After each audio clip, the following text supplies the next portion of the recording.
নমস্কার দর্শক, সংবাদ আবির্ভাবের গুরুত্বপূর্ণ সংবাদে আপনাদের সকলকে স্বাগত। আমরা প্রত্যেক দিনের মতো আজকেও একটি বিশেষ এবং গুরুত্বপূর্ণ সংবাদ আপনাদের সামনে তুলে ধরব।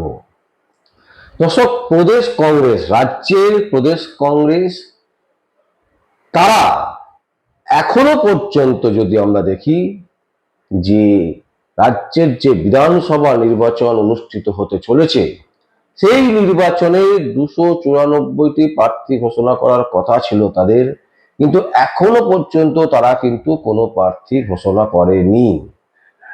এই নিয়ে কিন্তু একটা চাপানোতর চলছে পশ্চিমবঙ্গের রাজনীতির যে উত্তাপ এই মুহূর্তে পরিবেশ, সেই পরিবেশের মধ্যে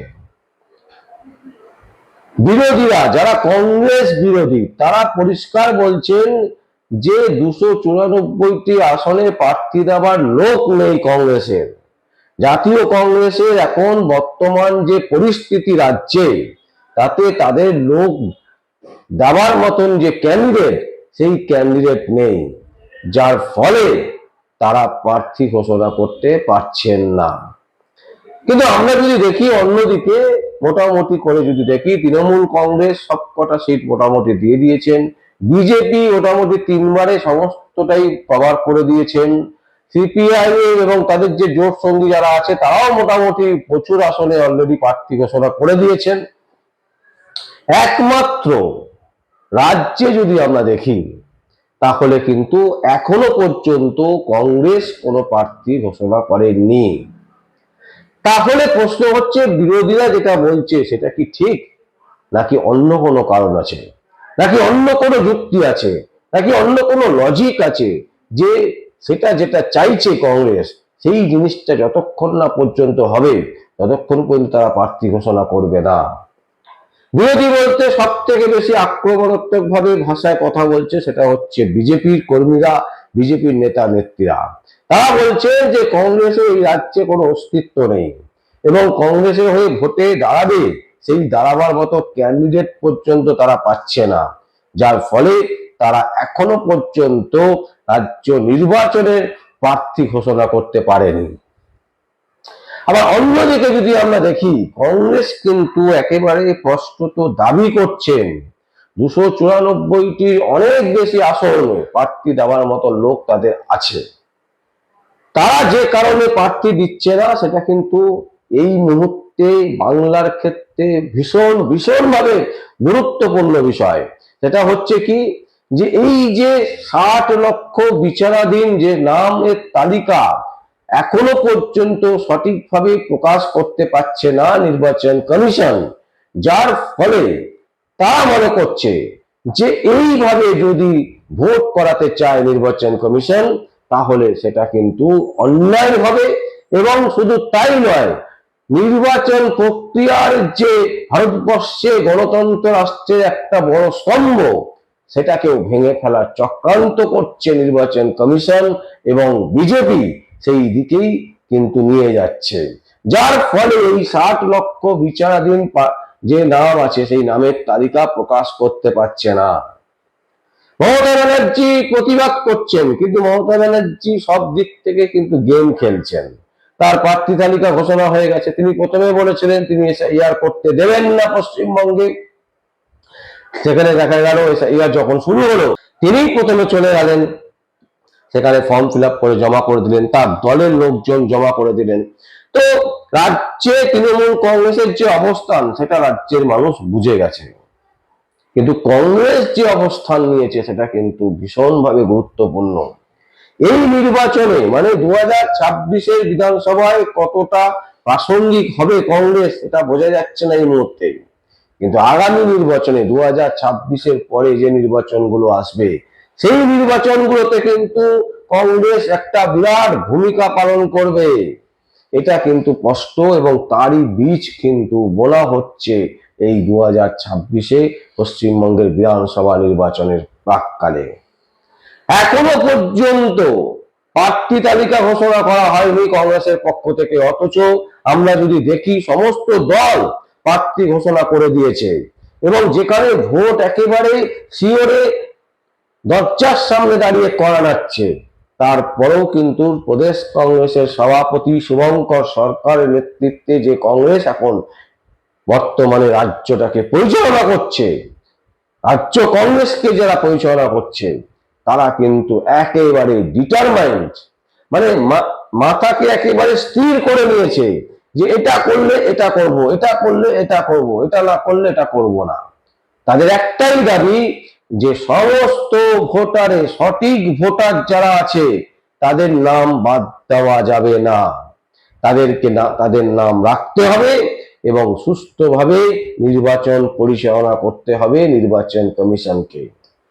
বিচারাধীন বলে যেভাবে একের পর এক নামকে রেখে দেওয়া হয়েছে বিচারাধীনের তালিকায়, এবং 60 লক্ষ থেকে এখন পর্যন্ত যেটা শোনা যাচ্ছে 10 লক্ষ ভোটারের নাম বেরিয়েছিল এবং সেখানে প্রচুর ভুলভ্রান্তি আছে। সেখানে দেখা যাচ্ছে শুভেন্দু অধিকারীর নাম নেই, আরো অনেকের নাম নেই। তো এই যে ভয়ঙ্কর পরিস্থিতি, এই পরিস্থিতি মোকাবেলা করছে কিন্তু একমাত্র কংগ্রেস।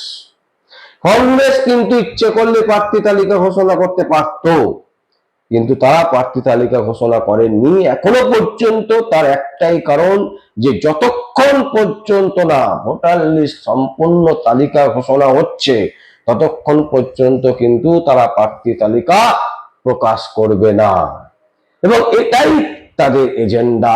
এই 2026-এর নির্বাচনের প্রাক্কালে তারা চায় গণতন্ত্রের যে উৎসব, সেই উৎসবকে একেবারে উৎসবের মতো পালন করতে। তারা কোনো অবস্থাতেই চাইছেন না যে এই গণতন্ত্রের হত্যা হোক, এই গণতন্ত্রের হত্যা লীলা যেভাবে নির্বাচন কমিশন করছেন সেটা যাতে না হয়। তাই কংগ্রেস কিন্তু 2026-এর কথা ভাবছে না, কংগ্রেস কিন্তু সুদূর ভবিষ্যতের কথা ভাবছেন এবং সেইভাবেই কিন্তু তারা এগোবার চেষ্টা করছেন। যার জন্য কংগ্রেস এখনো পর্যন্ত কোনো প্রার্থীর তালিকা ঘোষণা করেনি। অনেকে বলছেন, বিশেষ করে যারা বিজেপি কর্মী আছেন, যারা বিজেপি করেন, তারা রীতিমতো বলছেন যে কংগ্রেসের প্রার্থী তালিকা দেওয়ার মতো প্রার্থী নেই। কিন্তু দর্শক, আমাদের কাছে যে খবর আছে তাতে আমরা দৃঢ় বিশ্বাস করি 294টি আসনের জন্য 700 বেশি প্রার্থী কিন্তু ইতিমধ্যে রেডি আছে, যারা বললেই সাথে সাথে প্রার্থীর তালিকা ঘোষণা হয়ে যাবে। নির্বাচন কমিশন যেদিনকে ডিক্লেয়ার করে দেবে যে সমস্ত নাম, যে সমস্ত বিচারাধীন তালিকায় আছে তাদের নাম প্রকাশ করে দেওয়া হলো, আর কোনো প্রবলেম নেই, যা যা কাটার কাটা হয়ে গেছে, আর যার যার নাম থাকার কথা নাম থেকে গেছে। এই রকমের জিনিস যদি যেদিনকে ডিক্লেয়ার করে দেবে, আমরা মনে করি তার পরের দিনকেই কিন্তু কংগ্রেস প্রার্থী তালিকা ঘোষণা করে দেবে। কিন্তু প্রশ্ন হচ্ছে অন্য জায়গায়, যেটা হচ্ছে বাংলার মানুষ কি এই সমস্ত কিছু বুঝবেন? কারণ বাংলার মানুষ শুধু বোঝে যে 1000 টাকার ভাতা কিভাবে নেওয়া যায়, 2000 টাকার ভাতা কিভাবে নেওয়া যায়, কিভাবে ক্লাবগুলোকে উন্নয়ন করা যায়। চাল দিয়ে ক্লাব ছিল, সেই ক্লাবকে কিভাবে দোতলা বানানো যায়, কিভাবে বিয়ে বাড়িতে সেই ক্লাবগুলোকে ভাড়া দিয়ে, অন্নপ্রাশনে ভাড়া দিয়ে, জন্মদিনে ভাড়া দিয়ে, বিভিন্ন অকেশনে ভাড়া দিয়ে কিভাবে টাকা ইনকাম করা যায়। বাংলার মানুষ বোঝে যে রাতের অন্ধকার যখন ঘনিয়ে আসবে তখন কিভাবে মদ খেতে হয়, কারণ সেই বিক্রি যেভাবে বেড়েছে সেখান থেকে পরিষ্কার হচ্ছে। তো কংগ্রেসের যে ভাবনা চিন্তা, যে গণতন্ত্রের উপর যে আঘাত, সেই আঘাত, এই পুরো বিষয়টা কি আদৌ বাংলার মানুষ বুঝতে পারবেন? কারণ তাদের যে মস্তিষ্ক এখন তৈরি হয়েছে তাতে পুরোটাই ন্যারো। তারা ধর্ম ছাড়া কিছু বুঝছে না, হয় হিন্দু নয় মুসলিম। এই ধর্ম, আমি হিন্দু আমি মুসলিম, এর বাইরে যাওয়ার কোনো রাস্তা দেখা যাচ্ছে না। আর বাংলার তথাকথিত বহুল প্রচারিত সংবাদ মাধ্যম, যারা বিভিন্ন রাজনীতির দালালে পরিণত হয়েছে, তারাও কিন্তু কোনোভাবেই এই বিস্তারিত আলোচনা, যে গণতন্ত্রের উপর যেভাবে আক্রমণ হচ্ছে, যেভাবে গণতন্ত্রকে শেষ করে দেওয়ার প্রক্রিয়া চলছে, তার বিরুদ্ধে গর্জে উঠি বা তার বিরুদ্ধে সংবাদ তৈরি করে সেই সংবাদ সাধারণ মানুষের কাছে প্রকাশ করি, এটা তারা করবে না। কেন না টাকা, বিজ্ঞাপন, কোটি কোটি টাকার বিজ্ঞাপন। শুধু আমার বাড়ির ছেলে মেয়ে যেন থাকে দুধে ভাতে, বাংলার মানুষ ভারতে যাক, কোনো অসুবিধা নেই, আমার বাড়ির লোক যাতে খেয়ে পড়ে ভালোভাবে বেঁচে থাকতে পারে, সে যাতে এসি গাড়ি চড়তে পারে, আমার ছেলে যদি পড়াশোনা করে সে যাতে একদম ভালো টপ স্কুলে পড়াশোনা করতে পারে, আমার ছেলে যাতে বিদেশে গিয়ে পড়াশোনা করে বিদেশি বউ আনতে পারে, এইটাই শুধু তাদের ভাবনা চিন্তা। গণতন্ত্রের কি হবে, গণতন্ত্র কোন দিকে পৌঁছবে? আমরা জানি কংগ্রেস যা করেছে ভারতবর্ষে, কংগ্রেসের ভূমিকা অনেক যেমন আছে, কংগ্রেস ক্ষতিও অনেক করেছে। কিন্তু পশ্চিমবঙ্গে আমরা দেখলাম গত 50 বছর কংগ্রেস নেই, 72 থেকে 77 সাল কংগ্রেস যে ভুল করেছিল সেই ভুলের খেসারত এখনো গুনছে। কিন্তু তারপরেও আমরা এই জিনিসটা একবারও ভাবছি না যে কংগ্রেস কি আগামী দিনে নতুন কিছু ভাবছে, আগামী দিনে পশ্চিমবঙ্গকে এগিয়ে নিয়ে যাওয়ার জন্য অন্য কিছু সংযোজন করার চেষ্টা করছে, গণতন্ত্রকে বাঁচাবার চেষ্টা করছে। আমরা এ বিষয়ে কিন্তু কেউই সেভাবে আলোকপাত করছি না। শুধুমাত্র ভোটের স্বার্থে, ভোটের প্রচারের স্বার্থে এবং কোটি কোটি টাকার বিজ্ঞাপন, কোটি কোটি টাকার কাটমানি, কোটি কোটি টাকার খেলা চলছে ভোটের। এবং কে জিতবে কে হারবে বড় কথা নয়, বড় কথা হচ্ছে টাকা কামানো। তো সেই প্রক্রিয়া চলছে, সেই প্রসেস চলছে। তাই সেই প্রসেসের মধ্যে দাঁড়িয়ে যেমন সংবাদ মাধ্যম আছে, সেই প্রসেসের মধ্যে দাঁড়িয়ে বাংলার আপামর জনগণ আছে, যারা ভাবনা চিন্তা করার যাদের ইচ্ছে, সেই মাথাটা পর্যন্ত এখন তাদের কাজ করছে না, সক্রিয় থেকে অসক্রিয় অবস্থায় হয়ে দাঁড়িয়েছে। শুধুমাত্র কিভাবে কম খেটে টাকা কামাবো, কিভাবে লোকের মেরে টাকা কামাবো, কিভাবে চিটিংবাজি করব, এই জিনিস সারাক্ষণ চলছে।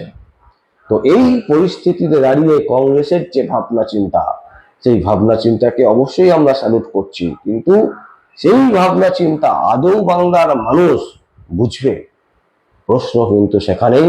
আর প্রশ্ন হচ্ছে যে সত্যি কি বাংলার মানুষ বুঝতে পারবে যে কেন কংগ্রেস এখনো পর্যন্ত তাদের যে প্রার্থী তালিকা, সেই প্রার্থী তালিকা ঘোষণা করলো না?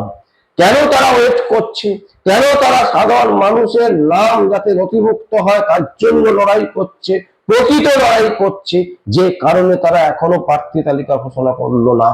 কারণ কংগ্রেস কি পারত না 50টা প্রার্থী তালিকা ঘোষণা করে দিতে?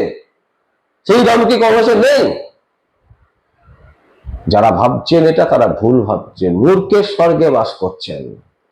ভারতবর্ষে কংগ্রেস এমন একটা দল, মানুষ আপামর জনগণ এমনিতেই ভালোবাসে, তাকে আলাদা করে কিছু করে দেখাতে হয় না। এটা হচ্ছে কংগ্রেস।